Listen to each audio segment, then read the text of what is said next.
Hello friends, चटोरी kitchen वर्षा में आप सभी का स्वागत है। आज मैं आप सभी के लिए लाई हूँ तिल से बनी हुई मिठाई की ये रेसिपी।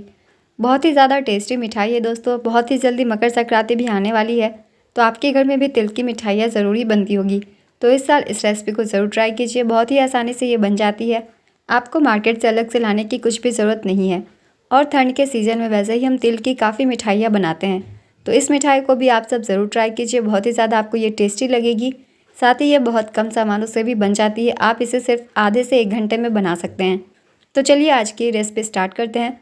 मगर रेसिपी को स्टार्ट करने से पहले दोस्तों, अगर आप मेरे चैनल पर पहली बार आए तो चैनल को ज़रूर सब्सक्राइब कर लीजिए और साथ ही इस रेसिपी को लाइक और हाइप भी ज़रूर कर दीजिएगा। अपने फैमिली वालों के साथ भी इसे ज़रूर शेयर कीजिएगा। तो चलिए दोस्तों, हम बनाना शुरू करते हैं तिल से बनी हुई ये टेस्टी सी मिठाई की रेसिपी। तिल की इस बर्फ़ी को बनाने के लिए मैंने ले ली है सिर्फ 1 कप जितने तिल। तो 1 कप तिल ले लीजिए। अगर आप ज़्यादा बनाना चाहते हैं तो थोड़ी ज़्यादा भी ले सकते हैं। तो मैंने ले लिया 1 कप सफ़ेद तिल। इसे हम पहले थोड़ा भून लेंगे ताकि ये थोड़ी सी क्रंची हो जाए, इसकी मॉइस्चर खत्म हो जाए। तो इसे बस हमें 1 से 2 मिनट सेकना है। तो इसे कढ़ाई में डाल के थोड़ा हम सेक लेते हैं। तो एक कढ़ाई में इसे डाल दीजिए और बिल्कुल लो फ्लेम पर इसे हमें लगातार चलाते हुए थोड़ा सा भून लेना है। इसकी कलर हमें चेंज नहीं करनी है, बस हल्की सी इसे भूननी है। तो लगातार चलाते हुए बिना घी के अभी हम पहले इसे भून लेंगे। तो तिल को लगातार चलाते हुए इसे हमने सेक लिया है। तो आप हाथों से जब आप इसे छू के देखेंगे तो ये बस गर्म हुई है अच्छे से। तो अच्छे से ये गर्म हो गई है, इतना ही हमें इसे भूनना है। तो इसे एक प्लेट में पहले निकाल के रख लेते हैं और इसे पहले ठंडा कर लेंगे। तो इसे हमने भून लिया है। चलिए इसे एक प्लेट में निकाल के पहले ठंडा कर लेंगे। तो तिल को एक प्लेट में निकाल के रख लीजिए और पहले इसे हम ठंडा करने देंगे। गर्म में अगर आप इसकी पाउडर बनाते हैं तो इसमें से ऑयल रिलीज हो जाएगी, इसलिए इसे पहले अच्छे से ठंडा होने दें। तब तक हमें ले लेनी है फिर से वही कढ़ाई, और इसी कढ़ाई में अब हम थोड़ा भून लेंगे मूंगफली। तो 3/4 कप जितनी हमने मूंगफली ली है। तो इसे भून लीजिए। लगातार चलाते हुए इसे हमें भून लेना है। तो ये देखिए मूंगफली को भी हमने भून लिया है। अब इसे भी एक प्लेट में निकाल दीजिए और जब ये ठंडी हो जाएगी तो इसके भी हमें छिलके निकाल लेने हैं। तो इसे भी एक प्लेट में पहले निकाल के रख लीजिए और इसके भी पहले ठंडे होने के बाद छिलके हम निकाल लेंगे। तो तिल देखिए हमारी अच्छे से ठंडी हो गई है। इसमें से 2 चम्मच तिल को हमें निकाल के रख लेना है। तो एक बर्तन में 2 चम्मच तिल को रख लीजिए। इसका इस्तेमाल हम बाद में करेंगे, जब हम बर्फ़ी बनाएंगे तब। अब तिल को हमें पीस लेने हैं, इसलिए तिल अच्छे से पहले ठंडे कर लीजिएगा, इसके बाद ही हम इसे पीसेंगे। तो भुने हुए तिल को डाल दीजिए ग्राइंडिंग जार में और इसे हमें पाउडर बना लेना है। इसे आप पल्स मोड पे पीसेंगे, मिक्सी को थोड़ा देर चला के बंद करते हुए। अगर लगातार पीसेंगे तो इसमें से ऑयल भी रिलीज़ हो जाएगी, इसलिए हमें इसे पल्स मोड पे पीस लेने हैं। तो सभी तिल को एक बार में ही पीस लेंगे। तो तिल को चलिए पहले हम पीस लेते हैं। तो ये देखिए हमने इसे पीस लिया है अच्छे से। तो तिल हमारी पीस गई है। तो इस तरीके से आप इसे पीस लीजिए, अच्छे से ये पीस जाएगी। इसे एक बर्तन में अब हम ट्रांसफ़र कर लेते हैं। तो एक बर्तन में इसे रखते जाइए। जितने भी नीचे लगे हुए सबको डाल दीजिए।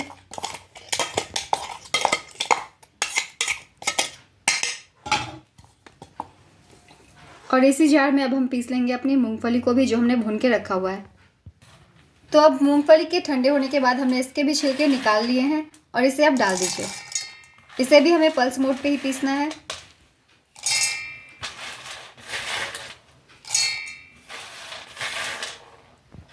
तो मूंगफली को हमने डाल लिया है, इसे भी पहले पीस के पाउडर बना लेते हैं। तो ये देखिए हमने मूंगफली को पीस लिया है पल्स मोड पे अच्छे से, और ये पीस चुकी है। पल्स मोड पे पीसेंगे तो इस तरीके से ड्राई ही पीसेगी, इसमें से ऑयल रिलीज़ नहीं होंगे। तो इसे पीस लेना है। अब हमें इसे भी तिल वाले मिक्सचर में ही रखना है। तो सभी मिक्सचर को एक साथ आप रख सकते हैं, अलग अलग डालने की ज़रूरत नहीं है, क्योंकि जब मीठा बनाएंगे तो सब साथ में ही जाएगी। तो ये दोनों ही चीज़ें हमने ले ली है। अब हमें इसमें मिक्स करना है डेसिकेटेड कोकोनट। तो जितना हमने मूंगफली लिया था 3/4 कप जितना, उतना ही ये भी लेना है। अगर आप चाहे तो आप इसे स्किप भी कर सकते हैं, मगर डालेंगे तो अच्छी बनेगी। इसे मिक्स कर दीजिए।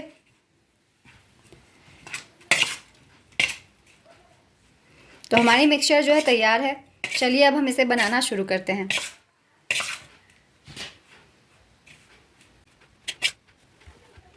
तो अब हम ले लेंगे कढ़ाई, क्योंकि हमें जो मिक्सचर तैयार हमने की है उसे हमें भुनना है। पीसने के बाद ये सारे मिक्सचर थोड़े ज़्यादा हो गए हैं, तो इसलिए मैंने बड़ी कढ़ाई ले ली है। इसमें डालेंगे हम 1 चम्मच जितना घी। तो घी डाल दीजिए पहले 1 चम्मच इतना भर के। तो 1 चम्मच घी हम डाल देंगे। ये घर की बनी हुई घी है, इसलिए ये थोड़ी डार्क कलर की हो गई है। आप चाहे तो मार्केट वाली भी ले सकते हैं। इसे थोड़ा हमें मेल्ट कर लेना है। तो 1 बड़े चम्मच घी को डाल दीजिए और अच्छे से पहले इसे हम मेल्ट कर लेंगे। तो घी जो है मेल्ट हो गई है। अब हम इसमें डाल देंगे अपने मिक्सचर। तो मिक्सचर को डाल दीजिए और गैस का फ्लेम लो करके इसे हमें भूनना है। थोड़ी सी घी में भून देंगे तो इन सभी का टेस्ट बहुत ही अच्छा हो जाएगा।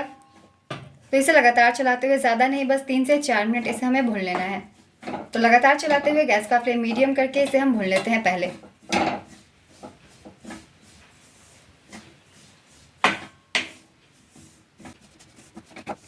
तो ये देखिए हमारी जो मिक्सचर है भुन गई है अच्छे से।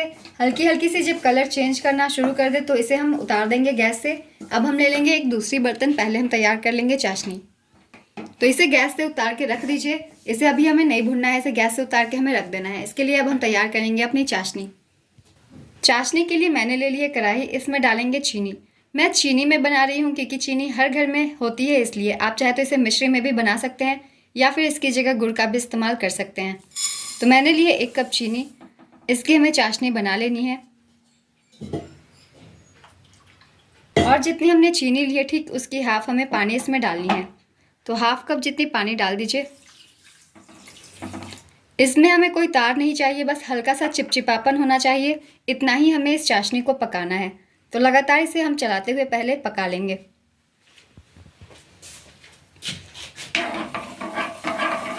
तो इसमें पहले बॉयल आने दीजिए।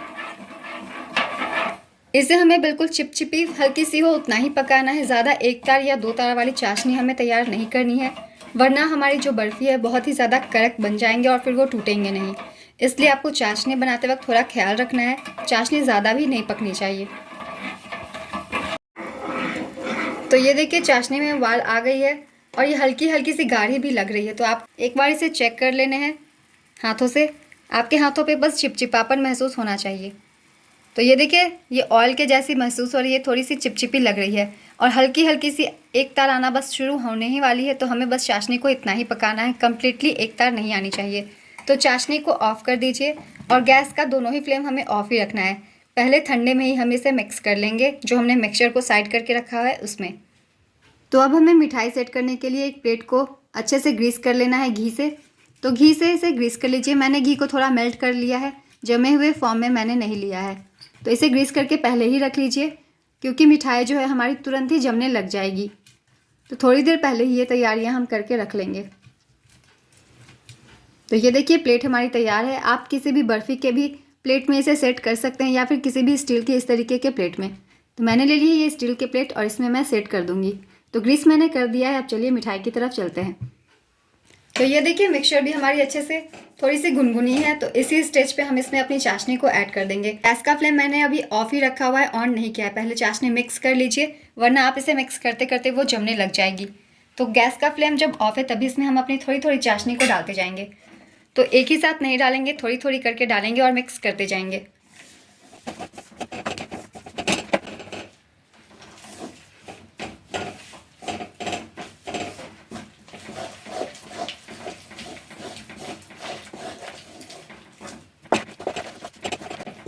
अच्छे से आपको इसे मिक्स कर लेना है, कोई भी लम्प्स नहीं होने चाहिए।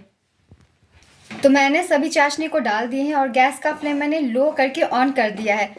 तो लो फ्लेम पे अब हमें इसे पकाना है और जब ये पक जाएगी तब हम इसे निकालेंगे। इससे पहले अब हम इसमें डाल देते हैं थोड़ी सी फ्लेवर के लिए इलायची का पाउडर। आप चाहे तो हरी इलायची भी कूट के डाल सकते हैं।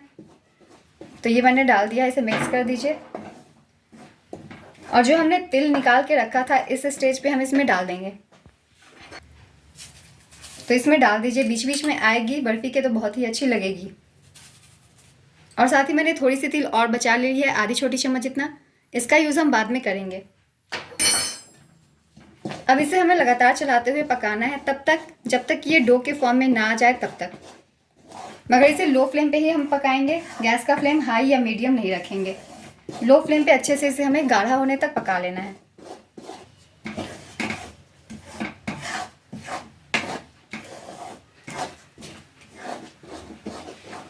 तो हमारी मिक्सचर देखिए अब गाढ़ी होने लग गई है। तो जब इस तरीके से ये गाढ़ी होने लग गई है तो इसे हमें सेट कर देना है। तो हमने जो प्लेट को ग्रीस करके रखा था उसी में हम इसे डायरेक्टली डाल देंगे। तो इसी स्टेज पे डाल दीजिए। जब ये ठंडी होगी तो ये अपने आप ही जमने लग जाएगी। तो चलिए इसे प्लेट में हम डालते हैं। तो इसी प्लेट में आपको इसे डायरेक्टली डाल देना है। तो ये देखिए ये गाढ़ी बहुत ही ज़्यादा हो गई है, बस इतना ही हमें इसे पकाना है। सभी मिक्सचर को डाल दीजिए।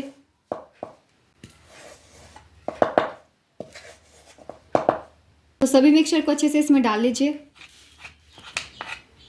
और इसे अब हमें इसे प्लेट में फैला लेना है। इसे इस प्लेट में फैला लीजिए अच्छे से इवनली।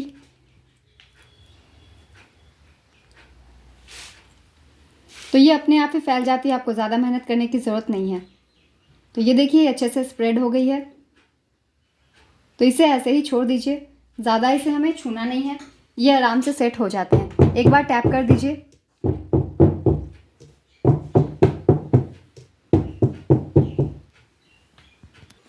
इसके ऊपर थोड़े से बचे हुए जो हमने तिल रखे थे उसे डाल दीजिए।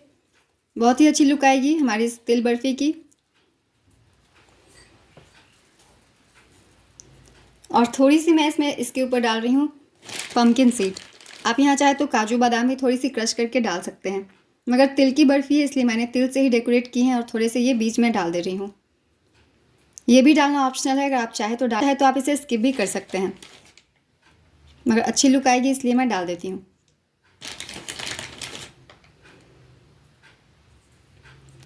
अब इसे हमें आधे से 1 घंटे तक छोड़ देना है, क्योंकि ठंड का सीज़न है तो ये काफ़ी जल्दी जम जाएगी। तो कम से कम आधे से 1 घंटे इसे रूम टेम्परेचर पे ही छोड़ दीजिए, ये आधे से 1 घंटे में जम जाती है। तो 2 घंटे हो गए हैं दोस्तों, मैंने इसे 2 घंटे तक रख दिया था आराम से सेट होने के लिए। फ्रिज में नहीं रखेंगे, बाहर ही रख देंगे। तो ये देखिए जब आप हाथ से इसे छूते हैं तो आपको बिल्कुल हाथ में ये नहीं लग रही होगी, इसका मतलब है ये अच्छे से सेट हो गई है। अगर आपके हाथ में लग रही है तो आप थोड़ी देर इसे और सेट होने दें। अब इसे काट लीजिए अपने मनपसंद शेप में। मैं इसे स्क्वायर्स में काट रही हूँ, आप इसे चाहे तो डायमंड शेप में भी कट कर सकते हैं।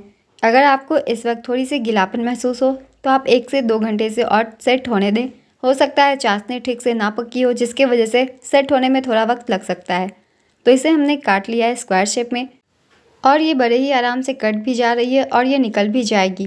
तो इसे कट कर लीजिए पहले और प्लेट से निकाल लीजिए। प्लेट को पहले ही से हमने ग्रीस कर लिया था घी से, तो ये देखिए ये आसानी से निकल गई है, बहुत ही अच्छी पीस। तो इस तरीके से सारे पीस को निकाल लीजिए। एक मैं और आप सभी को निकाल के दिखाती हूँ, ये देखिए। तो आप सारी बर्फ़ी को इसी तरीके से निकाल के एक बर्तन में रख लीजिए और हमारी जो है तिल की बर्फ़ी बिल्कुल तैयार हो गई है। बहुत ही ज़्यादा टेस्टी ये बनी है, बहुत ही कम सामानों से भी बन जाती है। आपको ना काजू की ज़रूरत है ना ही बादाम की। तो इस रेसिपी को ज़रूर ट्राई कीजिए और आप सभी को ये रेसिपी पसंद आई हो दोस्तों तो रेसिपी को लाइक ज़रूर कर दीजिएगा। अपने फैमिली और फ्रेंड्स के साथ भी ज़रूर शेयर कीजिएगा और इस तरीके की रेसिपीज़ के लिए चैनल को भी ज़रूर सब्सक्राइब कर लीजिए। तो फिर मिलते हैं अगली एक नई रेसिपी के साथ। चैनल पे यूँ ही बने रहिए और अपना ढेर सारा प्यार देते रहिए।